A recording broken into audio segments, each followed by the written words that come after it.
فأعدائنا يعلموا جيدا أن قوة المسلمين في وحدتهم، ولذلك بدأوا يعملوا إيه؟ يفتتونه. ده سلفي، ده إخواني، ده نهضاوي، ده تحريري، ده صوفي، ده تبليغي. وإحنا بدأنا نتخانق مع بعض ونفسق بعض ونبدع بعض.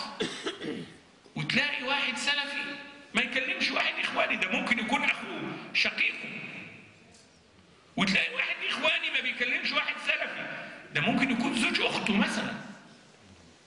وبدأنا نتقاتل ويشتم بعضنا بعض ويسب بعضنا بعض. أرجوكم اجتمعوا وتوحدوا. مهما غلطنا، مهما أخطأنا، ما زلنا من أهل السنة والجماعة، ما زلنا في دائرة أهل السنة والجماعة.